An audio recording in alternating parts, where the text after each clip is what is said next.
I recently recorded a live webinar called AI and You. And if you weren't there, you missed a damn good and informative show. The audience was hungry and curious and had real quality concerns about the role of AI in their lives and work. In the last 45 minutes of the show was a healthy Q&A.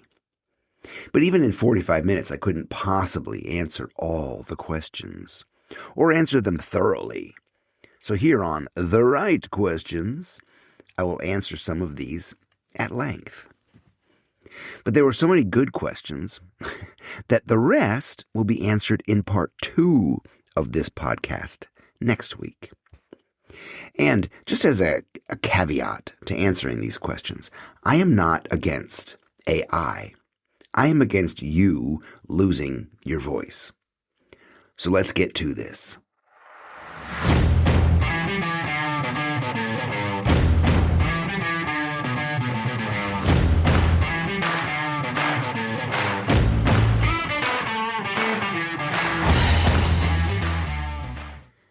The first question is from my newest best friend, Glenn, from the UK. And Glenn says, a lot of my students hear from designers and visiting speakers who say, AI won't replace you, but people who use AI will. I love that question. I am sick of old men. This statement is probably from an old white man. Sounds like the shit that comes out of their mouths. Telling students in the next generation what they should do. It's called shouldn't on somebody. Don't ever should on somebody. Don't should on me. This statement being replaced sounds like something crusty old teachers or agency folk who are afraid of their own future or afraid of the dying of the light are projecting that fear on others. There's a lot of that on LinkedIn too, I think. Plus, doesn't that sound like shutting down a person's own ability for critical thinking? Shutting down their own thoughts on AI? If your students take that advice and just give up and follow the herd, yes, they will be replaceable. Because they're giving up their spirit and all the gifts they were born with and allowing a machine to make decisions for them. And their talents and skills and opinion will atrophy, and that is a sin. Not to mention what will happen to their brain. Believing in what AI spews or allowing it to make creative decisions for them, especially at that age, will literally reshape their brain into something less open for individual thought. They will be literally buying into a hive mentality instead of following their own purpose. Good work, good ideas, and creativity always win. And if you can make that happen, even AI assisted, then bully for you. And no one, Glenn, is getting replaced. That's impossible. What makes us creative is that we follow our gut, not a computer. We are all born wildly creative, and we have an opinion, and we put it in our work. This makes us unique and individuals capable of creating a name and reputation for ourselves. I cannot stress enough that trusting yourself is such a big part of creativity. By the way, Glenn, you have the wrong influences coming to your school. You should hand out long, thin reeds and sticks to your students and let them roust out any rat who comes to infest their creative souls. Question number 2 is a tough one, and this one comes from Eric. Eric says, I'm leading AI implementation as an in-house art director. One of the directives from executives is whether we can use AI to quickly iterate on paid ad creation. Example, create 2 to 3 creative approaches and then use AI to adapt that creative for A/B testing and optimization. It feels terrible accepting that as a workflow. We're a team of 3 handling all of our creative output across the company, which includes packaging, point of sale, campaign, etc. It's tempting to allow AI work as a way to keep up, but it feels so wrong. What is your take on that dynamic and keeping up with competitor brands who are using this approach? Eric, there's a major problem here. Most creative agencies are understaffed. You've got 3 people doing the work of many.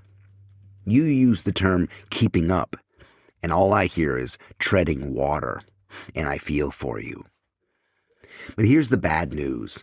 The example you are citing of quickly iterating is what AI is good for. It's not creative, but it can replicate and do variations on an existing theme. It can churn out many shiny turds in seconds. And the sadder news is agencies and marketing and corporations will always go the way of all flesh. They will always look for the cheap and easy and fast way. Hence, your 3-person staff dancing as fast as they can.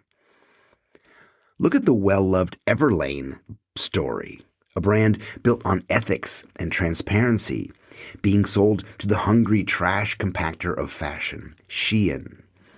Another business going the way of all flesh. It is difficult to do the right and ethical and moral thing and sustain a large business because money and keeping up shits on everything.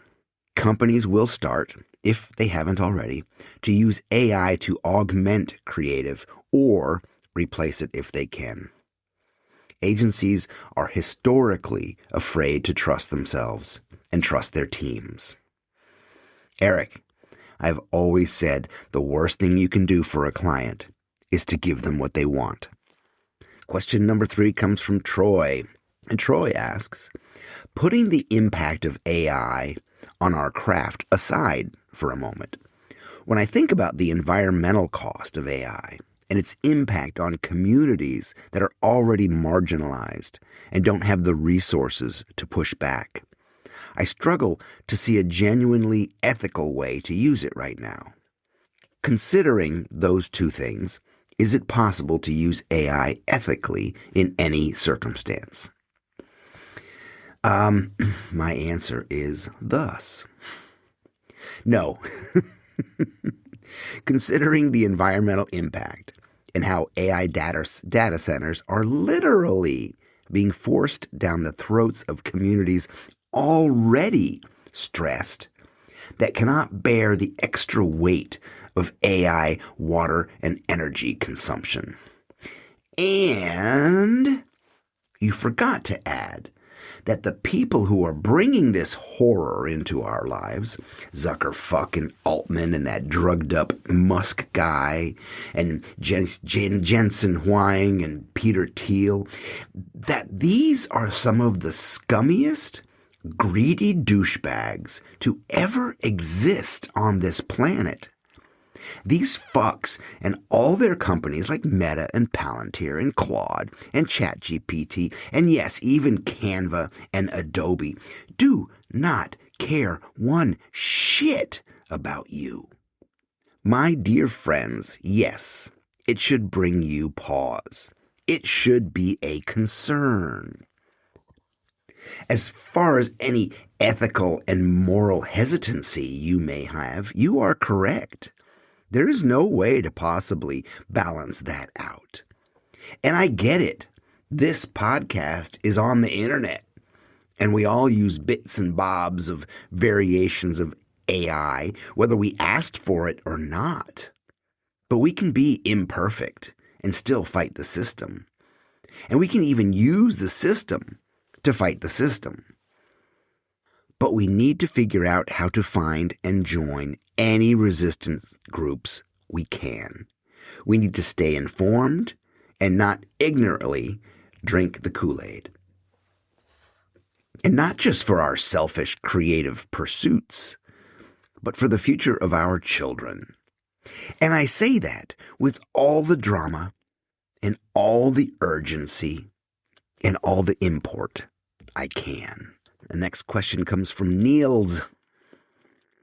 And Niels asks, aren't we giving the term intelligence too much value in general?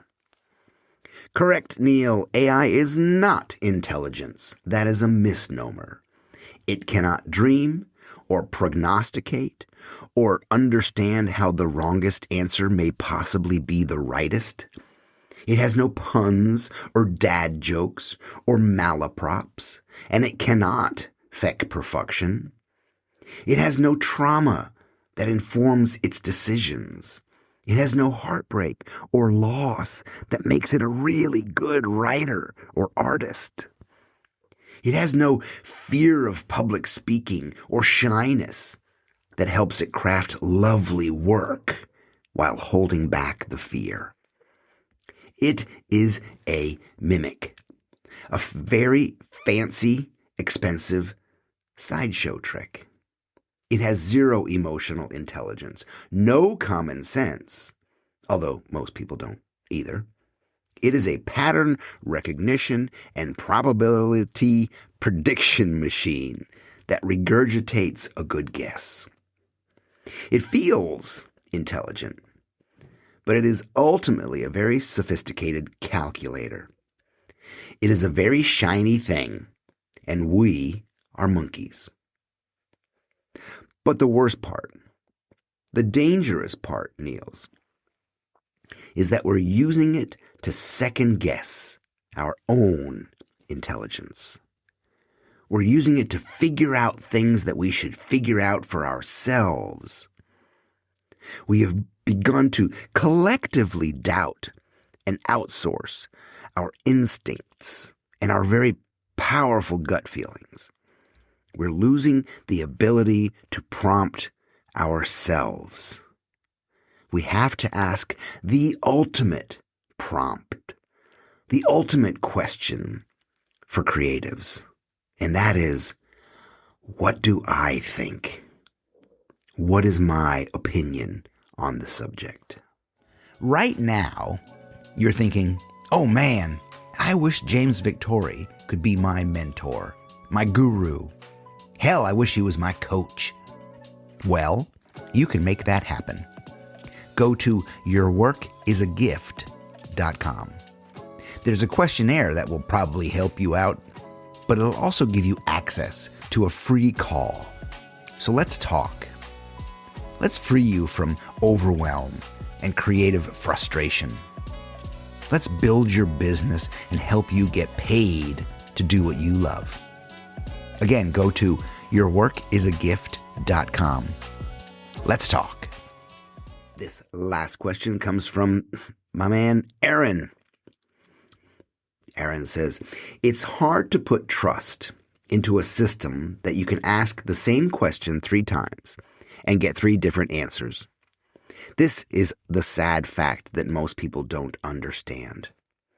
If AI is an inevitability, how do we bring up younger generations to understand that? How do we help them realize that their mind is powerful and that they shouldn't just take the easy path? My fear is that humanity is just too pacified to resist. My darling man, Aaron, you have 3 questions here, and I will answer them. Number 1, AI is not inevitable. Anyone who phrases it that way is a rapist. Sorry, but that is rape language. AI is not inevitable. We do not have to like it, and we do have a choice. It is not our fate and our future, like some are trying to push. It is not inevitable. It is only ubiquitous and unavoidable. But we always have a choice. We can't throw up our hands and say, it's inevitable. We have to find new answers for ourselves. especially because we are creative. Our answers will always come from creative thinking, and we will create a better answer than AI being a heavy yoke we have to bear. Your second question is, how do we bring up younger generations to understand? Yes, this is a very scary thought. I have an 8-year-old and a 10-year-old. And they are going to need good examples like you, Aaron. And here's the thing. Kids don't need AI. They need foundational skills of literacy, read books, and how to read a graph maybe, and some basic understanding of math and critical thinking and creative play. They don't need AI. So we need to teach them. We are all teachers, all the time. We teach by our example, and we lead by our actions. We teach by how we treat others and how we treat AI. So those of us who care will have to step up and lead the way. We'll have to be vocal and set boundaries for ourselves and for kids and for technology. And we've got to be the best we can. And you also say humanity is too weak and pacified to resist. There are very sad notes of truth here, Aaron. We are a people of addiction. And we are addicted to comfort and security. But our most sinful addiction is the one of convenience. We should have shut Amazon down years ago, but we can't because we're a shopping culture. And they have fed us convenience through a tube down our throats. And now we have the further convenience of asking AI to remove the struggle of writing a fucking email. Gadzooks. We have to figure out how to starve this beast. It thrives on our collective money and attention. So how do we remove that? We all need to look around and find where the resistance is and join that movement. Here's a good thought. I think there's only so much that the human spirit can tolerate. And at some point, hopefully sooner than later, we will see through the hype and the bullshit. Something's got to give, right? Aaron, you are the beginning. And everyone listening who has gotten this far in the podcast, we are clear-thinking, creative spirits, and we are the resistance. So take a breath and know that you are not alone. I'm James Victori, and I love you, and I believe in you even when you don't. And more questions will be answered in part 2 of this podcast next week. Thanks for being here.